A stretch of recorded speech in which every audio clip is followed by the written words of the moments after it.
get him on. Very thankful for having this young man on here from the Oklahoma City area. Of course, he's competing there when he got 17 wins, with 14 of those wins by way of knockout. Elijah Pierce in the building. What's going on? What's happening with you, man? Pleasure. I appreciate you reaching out. Oh yeah, no doubt, man. I know you got big things coming up. You had like an active 2022, and you just had your recent win a couple of months ago, and now you're set up for another fight. That's a key fight coming up. So drop it for the fans out here. What's coming up for you? Oh yeah, man. We getting ready for August 4th. It's gonna be. I'm blessed, man. I'm thankful that my first TV fight, it will be my first headlining fight as well. So, I'm headlining my first main event on the Zone. And, I'm just looking to continue my path to my world title, man. I've put in the work. I've been, after I received some early losses, early on in my career and whatnot, I had to take a few steps back and reassess some things. And, man, now I'm here. I fought tooth and nail for me not to be written off, for people to put respect on my name.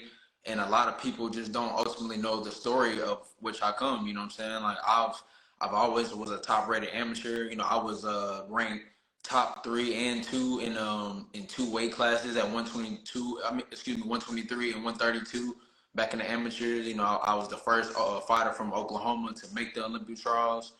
I had a lot of accreditations to my name, and so when I had achieved those early losses and whatnot, most of them were due to a lot of personal issues and just lack of knowledge.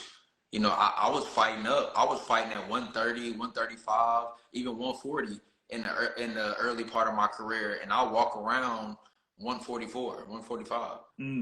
So I was still knocking those guys out. So it's not that that's only a testament to my talent and my skill, my power, and everything else. I'm really like that, and I'm just excited for the world to finally get a chance to see that themselves. Yeah, for sure. Like you said, man, it's gonna be coming up in August on the Zone. Should be against Mike Plania. Supposed to be over in Atlanta, right? Yeah. Yeah. So I think we have like an overtime boxing. They have a little thing where they came up with the youth basketball about 16, ages 16 to 20, and now they're here with overtime boxing, and they got this thing here coming up first up.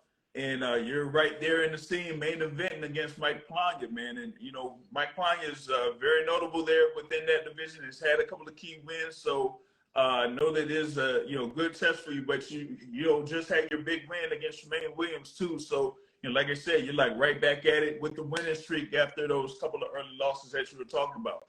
Yeah, 8. I'm on an 8 fight win streak, about to be 9. And, Plania, he just... at the end of the day, I give respect to where it's due. He's a good fighter, but I'm aspiring, and I'm going to show greatness and what a great fighter looks like. At the end of the day, you know what I'm saying? The people, they've only seen a fraction of what I can really do in the ring. I mean, I never overcompensate. I use what's necessary to achieve victory. So, even in the last fight with Tremaine, I had took a couple early rounds. I lost a couple earlier rounds because I had to adjust and really see what he was bringing. And then once I adjusted, I walked him down the whole rest of the fight. I mean, the fight wasn't even close. I mean, it was a clear landslide victory. So, moving forward to Plania, I don't expect no different. Honestly, I'm gonna knock him out. He's out of there, like, for sure. I mean, but at the end of the day, I don't know what round. We're gonna let just come in there fully prepared, and we're gonna show our skills, man. Just show everybody what we can do, and then ultimately, I'm gonna get that knockout, and then after that, I'm looking to hopefully get an eliminator spot for the world title.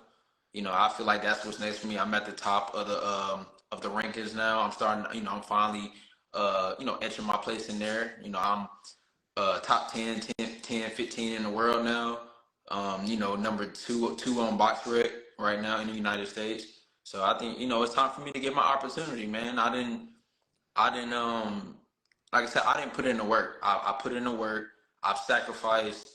I've done, I've done an abundance of things at this point, and it's time for me to be recognized. And it's time for me to, you know, be given the opportunity, whether it's against Raif Salim, you know, he just lost against Sam Goodman, or Sam Goodman himself. I called out Sam Goodman before. He didn't want that smoke. So I mean, anybody who's willing to put it up, I had already called out Casemiro. I beat Casemiro ass. Anybody at the top of the division, I'm ready for whoever. Yeah, for sure.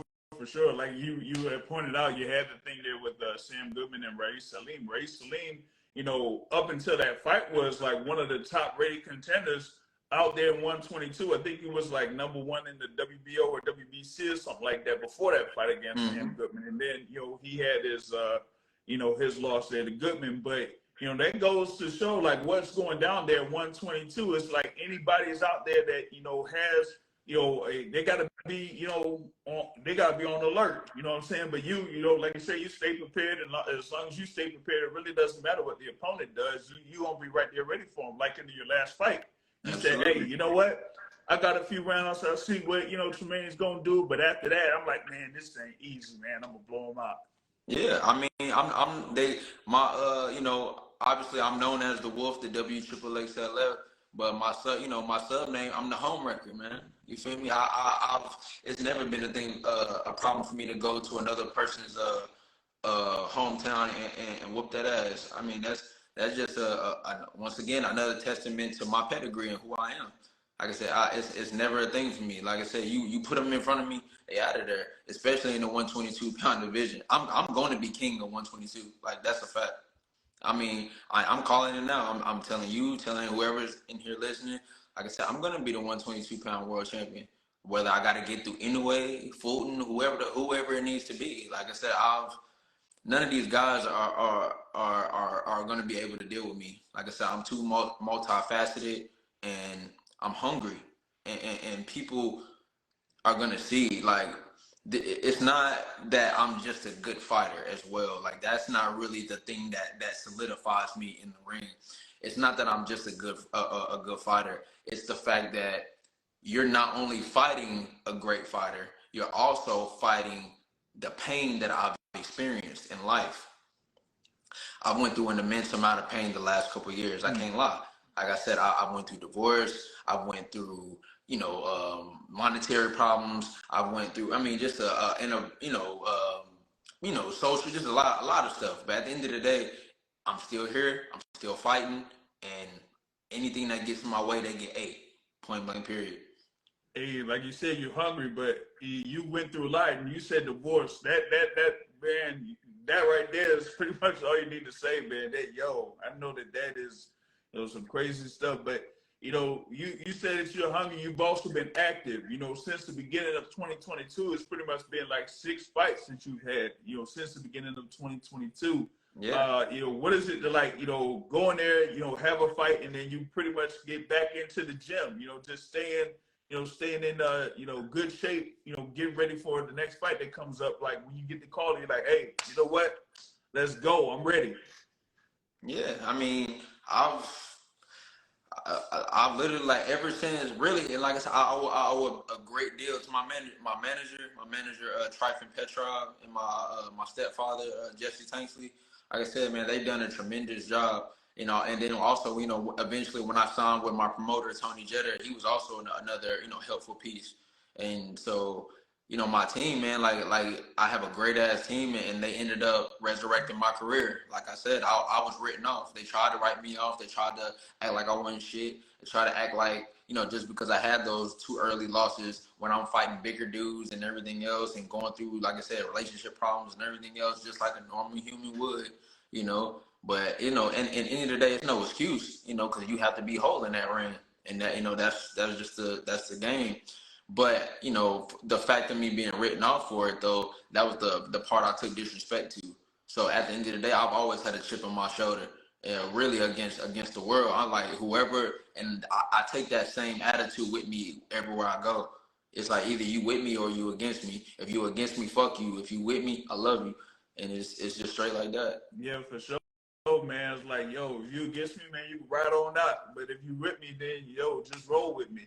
And you know, like you said, in those you know, few years before, you know, when you had those couple of setbacks, that's the thing about the sport of boxing. A lot of people like write fighters off just for like 1 or 2 losses, and they write them off like so early. Where we've had a number of instances where fighters have won world titles after having like those early losses. So it's like, come on, like how you gonna write these fighters off? I mean, you still got to give them a shot. As long as you give them a shot, they're gonna always have that chance to become a world champion.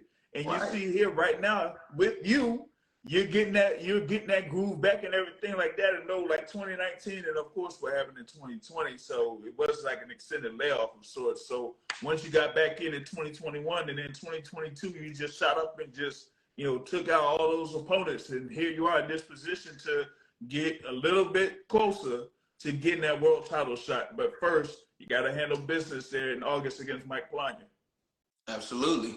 And I mean, like, even before, I was calling out everybody. I was calling out everybody who was in front of me, because I think the earlier part of this year, I was ranked like in the 20s, or I think like I think the 30s. I was like ranked like 30 or 20 in the United States at that. So I'm calling out the whole top of the list, and don't nobody want to take them chance on me.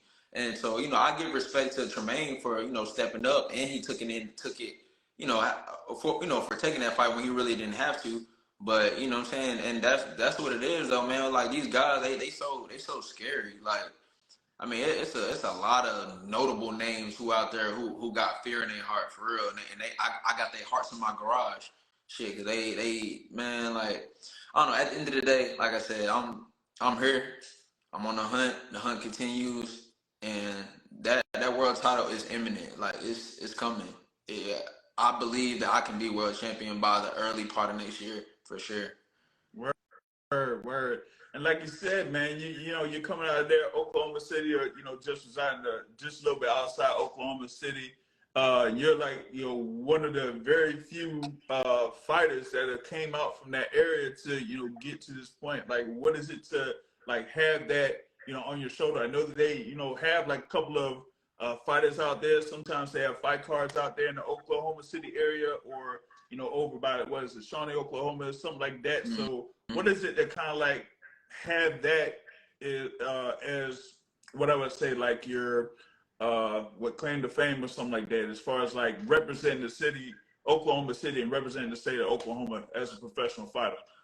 Well, you know, of course, you know, shout out to the 405. You know, of course, I'm representing Oklahoma, you know, to the fullest. You know, that's where I was born. You know what I'm saying? Partially where I was raised, but I'm representing the north side too. I'm representing, you know, Gwinnett County, Georgia. You know what I'm saying? Like that's where I was also raised. So, you know, I got two home fronts, and you know, that's why a part of the reason why they wanted me to represent and be the main event for this fight. You know what I'm saying? Because of my home base here as well. So, you know what I'm saying? I'm expecting all my Northside community to come out and support the boy. You know, I'm honestly the real champ of the Northside. Like it ain't nothing else to be disputed. I'm him.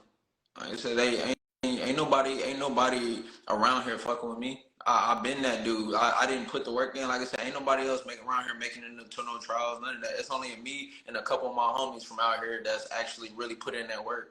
And really, you know, solidified ourselves in these divisions that's actually notable named and getting the respect that they deserve. And like I said, I would have been on a long time ago, but you know, ultimately I had to learn, you know, take those lessons that I experienced and I flipped them. You know, and that's what a true champ do. Like you can't kill nobody like me, because I got too much that I'm fighting for. You know, I'm also, you know, I'm a single father. You know what I'm saying? I have a daughter to provide for. You know what I'm saying? Like, and she's solely with me. You know what I'm saying? I take care of her. Like, so at the end of the day, like I can't fall. It don't matter what I go through. I can be hurt. I could be on my last leg. But at the end, like, what that mean? My daughter, she gotta eat, so I can't cry about it. I can't keep crying over spilled milk and shit. I gotta get up and grind and fight some more and keep fighting until she's straight. And that's what's gonna happen. And like I said, August 4th is going to be my coming out party. August 4th is gonna be the moment where the world finally learns about Elijah the Wolf Pierce, and they finally gonna see that everything, all the shit talking, everything I've said, all the words, all of that all that's over with. Like, they're really gonna get to see it and see it in a full spectrum. I mean, it's a lot of stuff that I do, man, from an entertainer standpoint and just from a fighter standpoint. Man, I'm out here jigging and grooving on people, like, for real. Like, on these fights, I'm actually dancing. Like straight styling on them. Straight, yeah, I'm straight jigging on all the edges, one by one. And it's crazy because people ain't even really seen me use it in a full capacity yet. I really just, play around here and there. And most of the time, all I got to do is walk them down. Because a lot of them are not able to really deal with the onslaught that I'm able to bring. Like I said, I'm a multifaceted fighter. Like I said, I can beat you a number of different ways. If I need to box you, I'll box you. If I need to bang with you, I'll bang with you. If I need to counterpunch you, if I need to ankle fight you, I can beat you whatever way, and I'm able to adjust on the fly as well. So, like I said, I can continue to talk, I can continue to up myself and do all this and that and that. But at the end of the day, I'm ready for the world to see. And I know there's a lot of excitement, surrounding it. So I'm excited, bro. Yeah, no doubt. Multifaceted and multi-talented. That's what it is, being out there in the ring. He said you're out there like Gwinnett County. I mean, not that far over there by the ATL. So, but you know how it is, the ATL, sometimes, the traffic in there be crazy. So, I mean, your folks out there in the ATL area got to come out. But, hey, like I said, you better plan well, so you don't get stuck in them roads, man, like I-20 and 85 and all of that, man. You know how crazy it is out there. For real. Y'all make sure y'all plan to get some good time in, so you be able to make the fight coming up here with Elijah Pierce against Mike Plania. And it will be shown live on the Zone. So folks that are, outside of the area, you could catch it on the Zone. You know what I'm saying? So be sure to, get in on that. Let me answer this question real quick. It said, what's your thought on the Stephen Fulton versus Inoue fight coming up?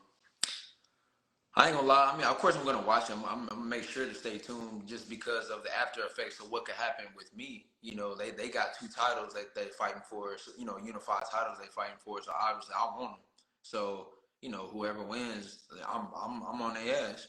Whoever wins, I don't really care who wins or not. But honestly, I'm giving the edge to Fulton just because Inoue has never fought, or I don't even think he's ever even been in the ring with a black fighter before. So he just, what I'm saying, he just don't know. He don't know about the swag, the sauce, the movement, the ability. It's a whole different ball game being with somebody fleet-footed who can move, who can box and stuff. It's just a whole different dynamic, and I don't think he's gonna necessarily be prepared for that. But you never know. I mean, Inoue, he has a lot of power, and he's cracking. So it is kind of just depends on what Fulton brings, and so it's gonna be a good fight. I'm definitely gonna be tuned in, watching, and like I said, whoever wins, may the best man win, and I see you when I see you. Cause best believe I'm gonna win. I'm gonna keep winning my fights, and whoever get in the way of that world title, it's over.